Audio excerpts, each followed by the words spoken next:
আসসালামু আলাইকুম। আপনার কম্পিউটারের উইন্ডোর সাইজ ছোট বড় করা নিয়ে সমস্যা হচ্ছে? চলুন শিখে নেওয়া যাক।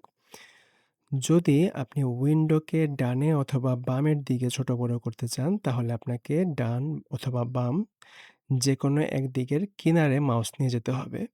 যখন আপনি দেখবেন উভয় দিকে আপনার মাউসের কার্সরটা অ্যারো চিহ্ন দেখাচ্ছে, তখন মাউসের লেফট বাটনে ক্লিক করে চেপে ধরে রেখে ডানে অথবা বামে যদি আপনি মাউসের কার্সর নিয়ে যান, তাহলে আপনার উইন্ডোর ডান বা বাম বরাবর ছোট বড় হতে থাকবে। একইভাবে যদি আপনি উপর নিচ বরাবর ছোট বড় করতে চান, তাহলে উপরে অথবা নিচে যেকোনো একদিকে কিনারে চলে যেতে হবে এবং মাউসের লেফট বাটনে চেপে ধরে রেখে উপর বা নিচ বরাবর মাউস ড্র্যাগ করতে হবে।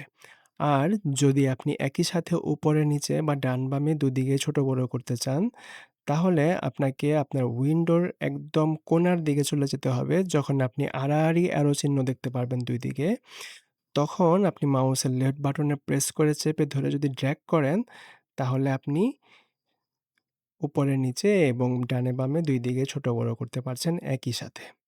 এছাড়া আপনি উইন্ডোর একদম উপরে যে বার আছে, এই বারে যদি মাউসের লেফট ক্লিক করে চেপে ধরে রেখে একদম উপরের দিকে নিয়ে ড্র্যাগ করে ছেড়ে দেন, তাহলে পুরো স্ক্রিন জুড়ে আপনার উইন্ডোটা এসে পড়বে। এরকম আরও টিপস পেতে আমাদের চ্যানেল সাবস্ক্রাইব করতে ভুলবেন না। Thank you.